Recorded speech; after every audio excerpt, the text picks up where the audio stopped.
c'est une chose importante que d'organiser un camp d'été permettant, je crois, la relation, le rapprochement entre la recherche et vraiment ceux qui doivent utiliser les résultats de cette recherche. Parce qu'aujourd'hui, je crois que l'essentiel, ce sont des thèmes qui intéressent la Grande Muraille. Donc nous ne pouvons qu'être vraiment satisfaits qu'on puisse aborder ces thèmes, qu'on puisse les aborder pour la Grande Muraille, puisque comme j'ai entendu dire le professeur, on ne peut pas se développer sans cette recherche. Ou bien même on peut se développer et s'en arrêter quelque part. Et pour avancer dans le développement, il faut nécessairement de nouvelles choses.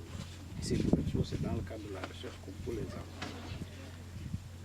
Toutes les thématiques qui ont été abordées, on voit nettement que ce sont des aspects qui intéressent beaucoup la Grande Muraille Verte. Quand on parle de l'eau, quand on parle des sols, du milieu, c'est-à-dire c'est-à-dire l'aspect socio-économique. Donc tout ça, ce sont des aspects qui intéressent la Grande Muraille Verte. Aujourd'hui, l'eau, c'est la denrée rare dans cette zone. C'est la denrée rare et c'est une zone où il ne pleut presque pas. Bien la pluviométrie est très faible. Donc adresser cette thématique est important pour la Grande Muraille Verte pour permettre de voir comment résoudre cette problématique. Les sols, c'est des sols dégradés. Donc, d'où la nécessité de vraiment maximiser les moyens que nous avons pour vraiment les mettre là où vraiment on pourrait avoir des résultats. Et ça, c'est la recherche qui devrait nous montrer, nous dire que sur tel type de sol, il faut faire ça. Donc nous n'avons pas le droit à vraiment faire aller à l'aveugle. C'est la recherche qui nous donne la lumière pour qu'on puisse voir là où nous devons maximiser les ressources que nous avons dans cette zone où vraiment il y a de la difficulté. Le professeur a beaucoup parlé d'insectes. Bon, peut-être que le commun va dire qu'est-ce qu'on fait de ces insectes, mais ce sont des aspects déterminants qui permettent de voir, ce sont des indicateurs qui permettent de voir que vraiment il y a le travail qui est en train de se faire par la Grande Muraille Verte permet de faire revenir la biodiversité, puisque comme il l'a dit, la présence de certaines espèces permet de se rassurer, parce que comme il l'a dit, sur les parcelles de la Grande Muraille, la biodiversité est importante. Partout où on a fait des plantations, on voit que la biodiversité est plus importante que partout ailleurs où il n'y a pas. Donc je crois que toutes ces thématiques nous intéressent et devraient nous permettre d'aller de l'avant, de défricher de nouvelles activités, parce que j'en parlais, parce qu'aujourd'hui, dans le cadre de l'aspect socio-économique, on a parlé que dans ces zones, le pôle, lui, c'est l'élevage extensif. Mais nous voulons l'amener à une intensification, c'est-à-dire qu'il y ait vraiment de la stabilisation.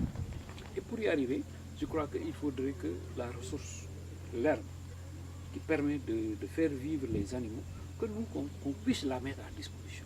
D'où notre objectif de mettre en place des fermes de fourrage. Des fermes de fourrage, je crois que l'étudiant l'a dit, ils veulent bien produire du lait, traire les vaches, mais en saison sèche, ils ne peuvent pas. Pourquoi? Parce que les vaches n'ont pas bien mangé, il n'y a pas assez d'herbe. Donc si toutefois nous mettons à disposition cette herbe durant toute l'année, donc je crois que la production de lait devrait encore être boostée.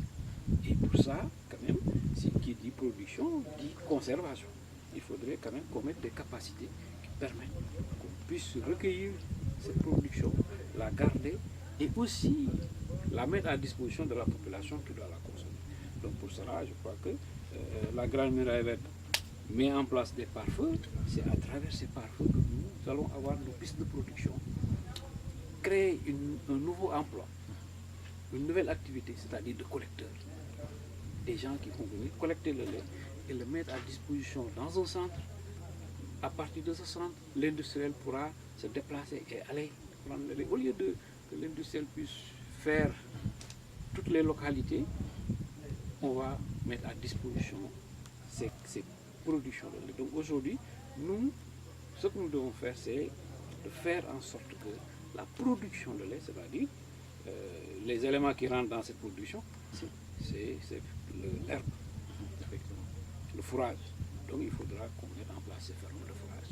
Et c'est ça, c'est une de nos activités. Nous avons un partenariat avec la direction de l'élevage qui va dans ce sens. Et ils sont convaincus que c'est l'avenir qu'on puisse vraiment arriver à faire de la spéculation. Le PUDC est en train de vraiment mettre en place vraiment une batterie de forage dans toute la zone. Dans toute cette zone, aujourd'hui, je crois que là où peut-être que il y avait pas, on ne pouvait pas avoir de jardin polyvalent, aujourd'hui on met des jardins parce que nous, nos jardins polyvalents sont connectés. La condition pour qu'on puisse installer un jardin polyvalent, c'est qu'il y ait un forage. Donc aujourd'hui, partout, dans toutes les zones, vraiment, nous avons la possibilité vraiment de mettre des jardins polyvalents grâce au PUDC qui a installé des forages partout.